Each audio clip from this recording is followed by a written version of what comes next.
Hello प्यारे विद्यार्थियों, स्मा अकेडमी के यूट्यूब चैनल पर आपका हार्दिक स्वागत है। आई होप कि आप सभी स्वस्थ होंगे, मस्त होंगे।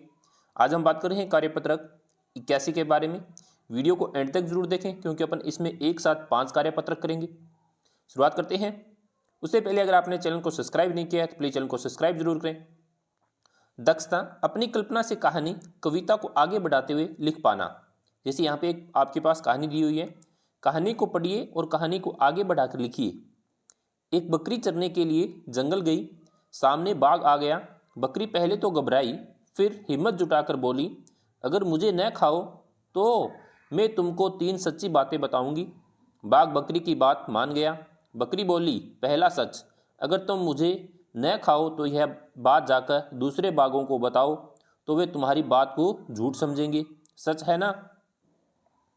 उसके बाद में बाघ बोला, एकदम सच है, दूसरा सच बताओ। यानी बाघ क्या बोला? एकदम सच है, दूसरा सच बताओ। बकरी बोली, अगर तुम मुझे न खाओ और मैं यह बात दूसरी बकरियों को बताऊं तो वे मुझे झूठा समझेगी। सच है ना? बाघ बोला, हाँ यह भी सच है, अब तीसरा सच बताओ। बकरी बोली, तीसरा सच यह है कि तुम्हारा पेट भरा है। अगर ऐसा नहीं होता तो मैं अब तक तुम्हारे पेट में होती। सुनकर बाघ को हंसी आ गई, बोला, यह भी सच है। अब देखो आगे उनका कन्वर्सेशन अपने को लिखना है, यानी आगे की बातचीत। फिर बकरी बोली, तुमने वादा किया था, अब तुम मुझे छोड़ दो। फिर बाघ कहता है, ठीक है मैं वादा निभाता हूँ, तुम्हें छोड़ रहा हूँ। फिर बकरी कहती है, आपका बहुत बहुत धन्यवाद। अब बाघ कहता है, तुम तो बहुत चतुर निकली। बकरी बोली, सब आपकी मेहरबानी है महाराज। यानी इस तरीके से उनकी जो बातचीत थी वो खत्म होती है और ये कहानी भी आगे की पूरी होती है। अब है, आप इस कहानी को क्या नाम देना चाहते हो? कोई 2 नाम सोचकर लिखिए। यानी बकरी की चतुराई, यानी बकरी चालाक थी। दूसरा, चतुर बकरी या फिर चालाक बकरी। फिर है, नीचे दिए गए वाक्यों में उपयुक्त जगह पर विराम चिन्ह लगाकर लिखिए। बाघ बोला, एकदम सच है, दूसरा सच बताओ। तो बाघ बोला, यानी अब यहाँ पे आपको ऊपर इन्वर्टेड कॉमा लिखना है। एकदम सच है, कॉमा, दूसरा सच बताओ, और यहाँ पे पूर्ण विराम लगाना है। कार्यपत्रक 82, दक्षता, पठित सामग्री को अपने अनुभवों से जोड़कर लिख पाना। आपने साइकिल चलाना किससे और कैसे सीखा? लिखिए। मैंने मेरे बड़े भाई से सीखा। जब मैं कक्षा 6 में पढ़ता था तब मेरे भाई ने मुझे साइकिल चलाना सिखाया।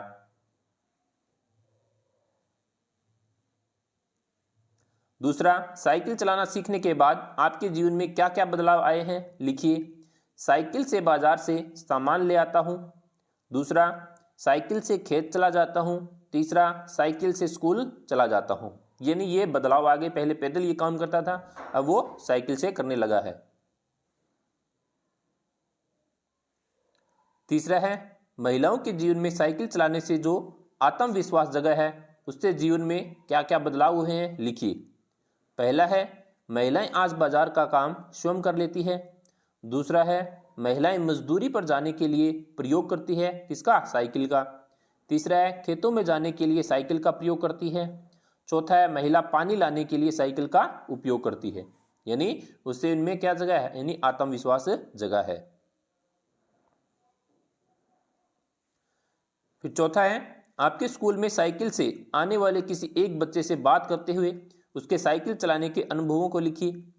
हमारे विद्यालय में मोहन नाम का लड़का साइकिल से विद्यालय आता है। उसके घर से विद्यालय की दूरी 3 किलोमीटर है। उसने बताया कि पैदल आने में उसे 1 घंटे का समय लगता था, लेकिन अब 20 मिनट में आ जाता हूं। अगला है कार्यपत्रक 83, दक्षता, गद्यांश या पद्यांश को पढ़कर समझ के साथ प्रश्नों के उत्तर दे पाना। निम्नलिखित अपठित गद्यांश को पढ़कर दिए गए प्रश्नों के उत्तर लिखिए।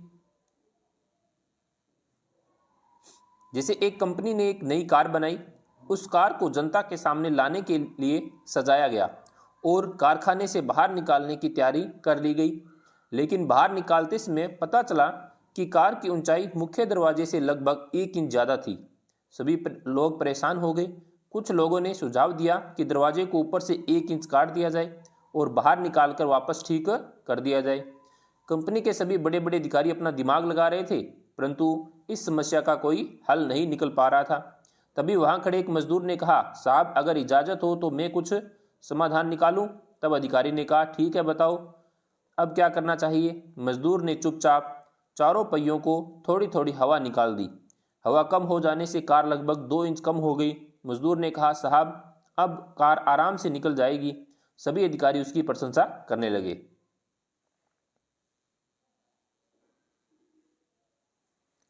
पहला प्रश्न है, सभी अधिकारी परेशान क्यों थे? क्योंकि नई कार की ऊंचाई मुख्य दरवाजे से लगभग 1 इंच ज्यादा थी, इसलिए वो परेशान थे। दूसरा है, आपको अधिकारी का स्वभाव कैसा लगा? अधिकारी का स्वभाव अच्छा व सरल लगा। तीसरा है, कार निकालने की समस्या का समाधान किसने किया तथा कैसे किया?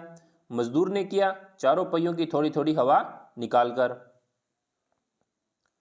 चौथा है, मजदूर की प्रशंसा किसने की? सभी अधिकारियों ने मजदूर की प्रशंसा की।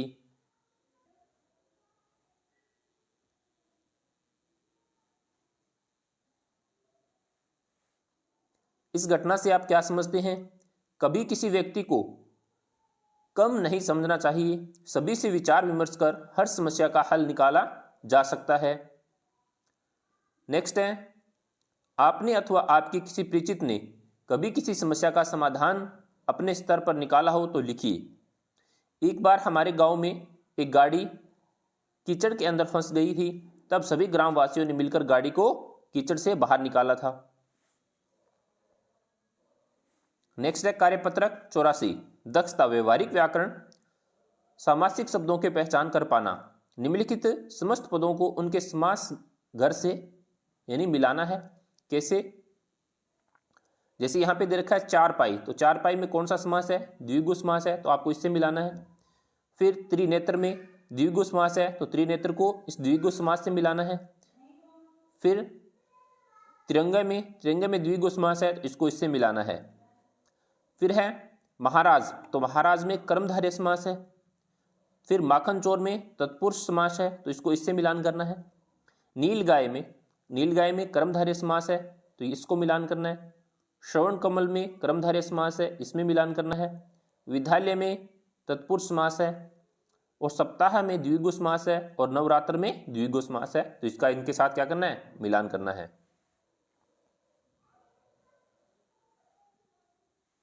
फिर निम्नलिखित समस्त पदों से उचित समास में निशान लगाइए।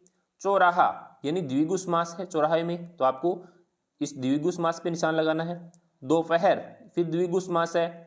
राधा कृष्ण में द्वंद्व समास है, तो आपको उन्हीं को यहाँ पे निशान लगाना है। प्रतिदिन में अविभाव समास है।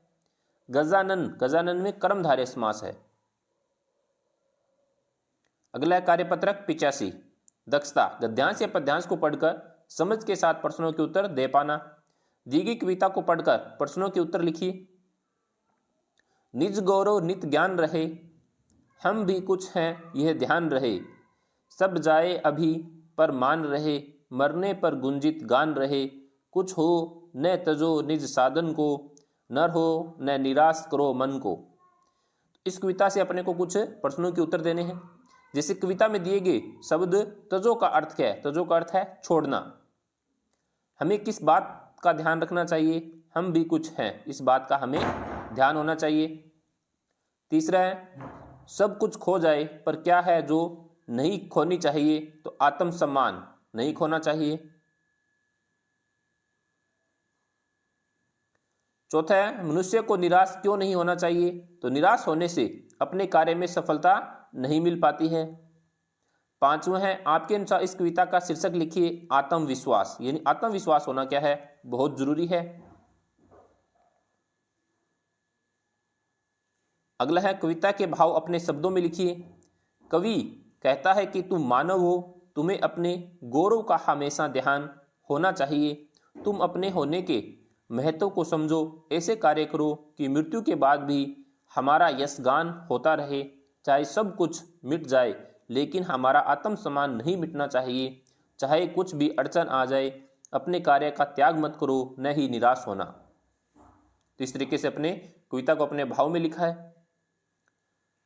नेक्स्ट है अपना आकलन 15, कर्म शब्द का को बोलचाल की भाषा में कहते हैं काम। सांप शब्द का तत्सम रूप है सर्प। छात्रावास शब्द का संधि विच्छेद होगा छात्र प्लस आवास। दीर्घ संधि है तो स्वर संधि का भेद है दीर्घ संधि। विराम चिन्हों के से संबंध विकल्प है तो विराम चिन्हों से संबंध विकल्प हो जाएगा आपका क्वेश्चन मार्क, डैश, वन और ये इन्वर्टेड कॉमास। हमारे जंगल विषय पर आप अपने विचार लिखिए।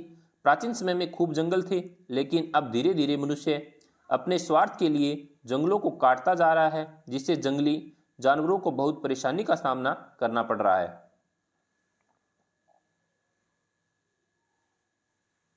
अगला है निम्नलिखित वाक्यों में सही या गलत का निशान लगाएं। दो वर्णों के मेल से जो परिवर्तन होता है उसे संधि कहते हैं, तो सही है। व्यंजन संधि केवल स्वरों का मेल है, गलत है। स्वरों का मेल स्वर संधि कहलाता है, सही है। स्वर संधि के 3 भेद होते हैं, ये गलत है।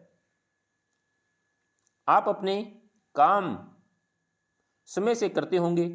काम समय से करने के कोई 4 लाभ लिखिए। काम का बोझ नहीं बढ़ता है, जल्दबाजी भी नहीं रहेगी, समय पर करने से काम सही ढंग से हो जाता है, मन में आत्मविश्वास पैदा होता है। तो काम को समय पर करना चाहिए। अगला है, आपने देखा होगा कि कई लोग अपने घरों में तोते एवं अन्य पक्षियों को पिंजरे में बंद कर रखते हैं। आपके विचार से ऐसा करना उचित है? अपने विचारों को लिखिए। नहीं, ईश्वर सभी जीवों को स्वतंत्र जीवन प्रदान किया है, चाहे वह मनुष्य हो या जीव जंतु। हमें कभी भी पक्षियों को पिंजरे में बंद नहीं करना चाहिए, उन्हें खुले आसमान में आज़ाद रहना पसंद है। तो आई होप कि ये आपको अच्छे से समझ में आया होगा। तो इसको अच्छे से अपनी वर्कबुक में भरें, यानी जो कार्यपत्रक जो मैंने करवाए हैं, अगर आपको अच्छे से समझ में आए तो प्लीज़, अभी तक आपने चैनल को सब्सक्राइब नहीं किया है तो प्लीज़ चैनल को सब्सक्राइब जरूर करें, अपने दोस्तों के साथ में भी शेयर करें। Thank you.